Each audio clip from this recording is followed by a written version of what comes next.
approcher, la lumière est mon sauveur. Je ne crains rien. Il est mon rempart et mon ferme soutien. De qui pourrais-je avoir peur? Shalom. Nous avons aujourd'hui la croquette biblique numéro 252, tirée de Job au chapitre 27, du verset 7 au verset 10. Tout au début, le verset 7 dit « Job prit de nouveau la parole sous forme sentencieuse et dit ». Vous avez donc l'ensemble du passage jusqu'à la fin du verset 10 où il est dit « Mon cœur ne me fait de reproche sur aucun de mes jours ». Ce passage, comme quelques-uns qu'on a eu dans le passé, dépeint tout simplement et montre les sentiments d'amertume, d'angoisse, la douleur que ressentait Job lorsqu'il parlait. C'est à travers les passages comme ceci qu'on se rend compte que Job était vraiment en train de souffrir au plus profond de son âme. La Bible est d'ailleurs remplie de plusieurs personnes qui, à un moment ou un autre, ont eu à exprimer, à ressentir ce sentiment d'angoisse, de douleur. Nous avons quelques cas, par exemple, dans 2 Rois, au chapitre 4, le verset 27, où il est dit « Et dès qu'elle fut arrivée auprès de l'homme de Dieu sur la montagne, elle embrassa ses pieds. Géasi s'approcha pour la repousser. Mais l'homme de Dieu dit, laisse-la, car son âme est dans l'amertume. Et l'Éternel me l'a caché et ne me l'a point fait connaître. L'âme dans l'amertume. Voilà un cas. Également dans Ésaïe 38, le verset 15. Que dirais-je? Il m'a répondu et il m'a exaucé.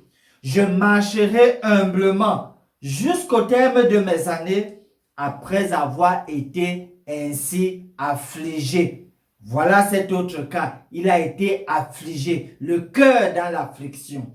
On a également notre maître, le Seigneur Jésus, dans Luc 22, le verset 44, où il est dit, étant en agonie, il priait plus instamment et sa sueur devint comme des grumeaux de sang qui tombaient à terre.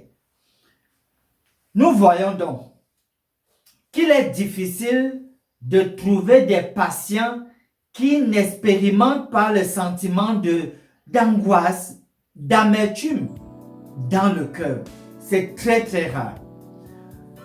Sur cette base donc, je voudrais croire, et vous allez convenir avec moi, que nous ne devons pas en vouloir aux malades qui se plaignent à cause des douleurs qu'ils ressentent, à cause de leur âme qui est dans l'amertume, à cause de l'affliction qu'ils sont en train de ressentir.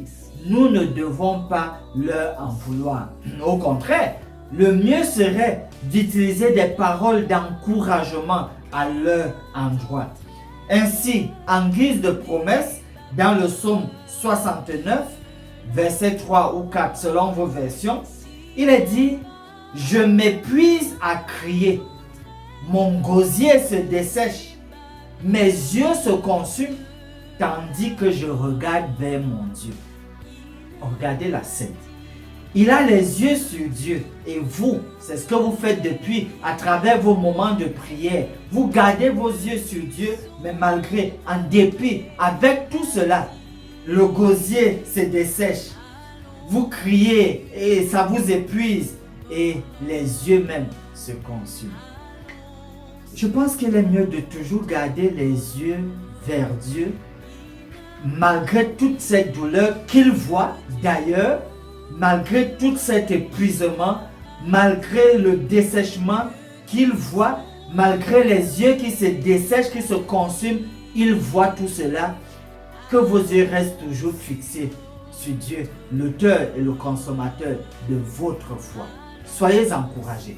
Finissons par ce mot de prière. Notre Créateur est Dieu. Tu nous connais même au-delà de ce que nous pouvons imaginer. Tu sais comment l'angoisse et l'amertume peuvent dévaster n'importe qui d'entre nous. Nous venons à toi et prions en faveur des personnes qui ont urgemment besoin de ton intervention afin qu'elles ne restent pas captives de telles émotions. S'il te plaît, ramène-leur la paix du cœur. Nous te faisons confiance et t'adressons cette prière au nom de Jésus. Amen. Âme espère en l'Éternel, mon âme espère en l'Éternel, qu'un chant s'élève au Dieu du ciel, qu'un chant s'élève au Dieu du ciel, mon âme espère en l'Éternel, mon âme espère en l'Éternel.